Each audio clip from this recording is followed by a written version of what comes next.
जय नारायण बच्चों, आज हम लोग शब्द विचार के भाग 2 को पढ़ेंगे।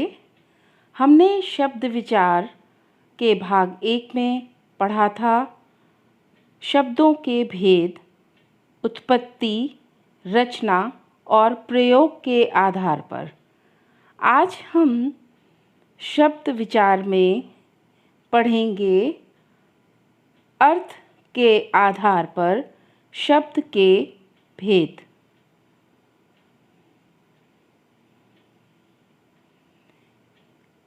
अर्थ के आधार पर शब्द के 2 भेद होते हैं, सार्थक शब्द, निरर्थक शब्द।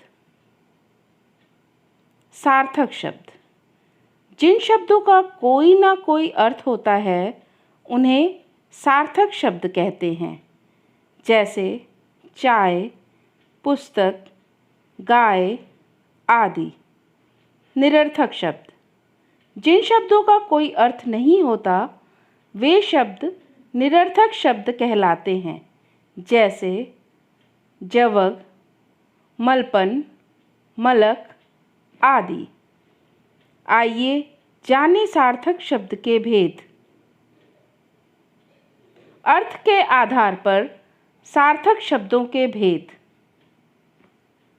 पहला है पर्यायवाची, दूसरा है विपरीतार्थक शब्द, तीसरा है समरूप भिन्नार्थक या श्रुति सम भिन्नार्थक, चौथा है अनेक शब्दों के लिए एक शब्द, पांचवा है अनेकार्थी शब्द और छठा है एकार्थक प्रतीत होने वाले शब्द।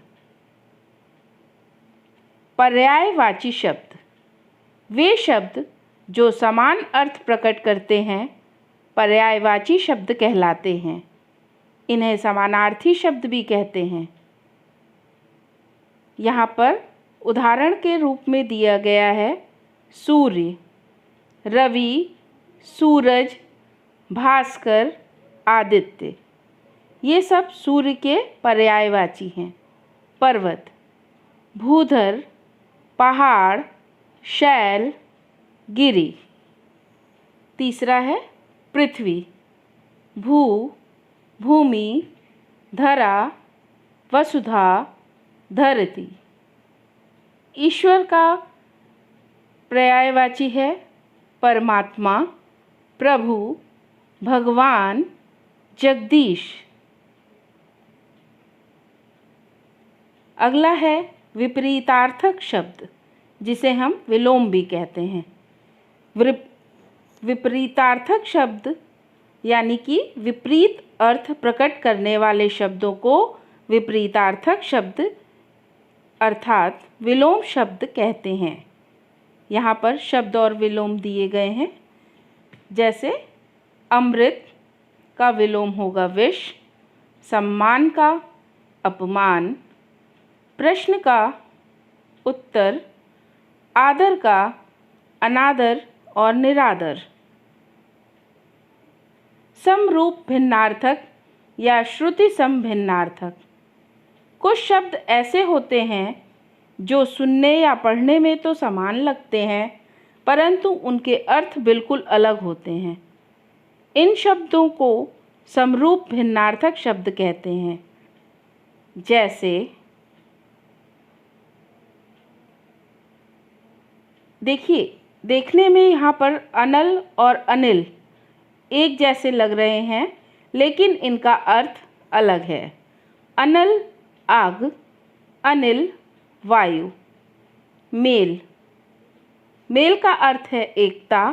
मैल, मैल का अर्थ है गंदगी। बेल, बेल का अर्थ है लता। बैल एक पशु का नाम है।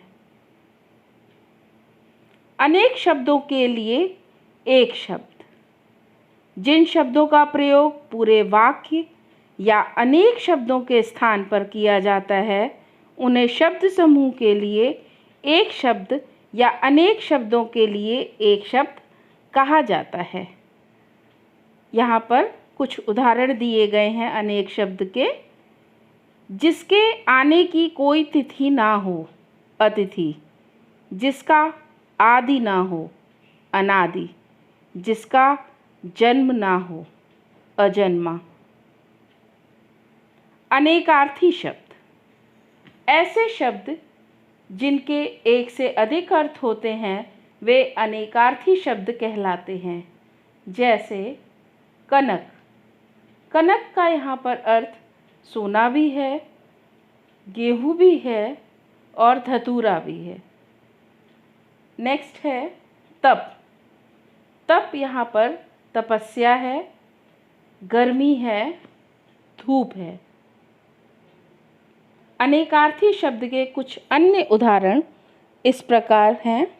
आइए इनका वाक्यों में प्रयोग करके देखें। हार, गले का हार और दूसरा अर्थ है पराजय। माँ ने सोने का एक सुंदर हार खरीदा। और दूसरे अर्थ पराजय में वाक्य प्रयोग इस प्रकार है। खेल में मोहन की हार हो गई।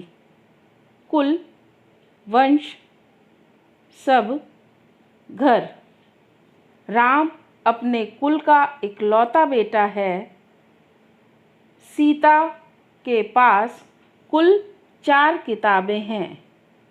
यहाँ पर सीता के पास कुल 4 किताबें हैं।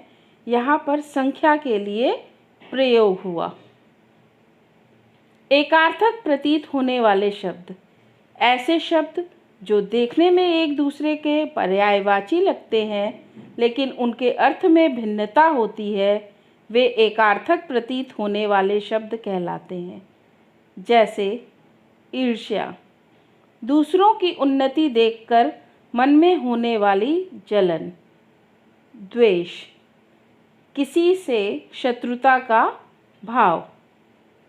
यहाँ बच्चों मैंने आपको बताया कि ऐसे शब्द जो देखने में एक दूसरे के पर्यायवाची लगते हैं लेकिन उनके अर्थ में भिन्नता होती है।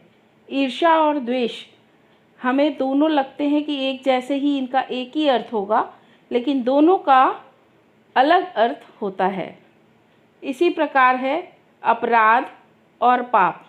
अपराध, सरकारी कानून तोड़ना। पाप, धार्मिक नियमों को तोड़ना।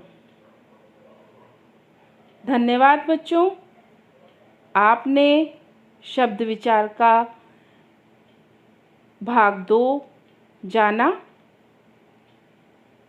आप इसे पढ़ें और शब्द के भेद याद करें। धन्यवाद।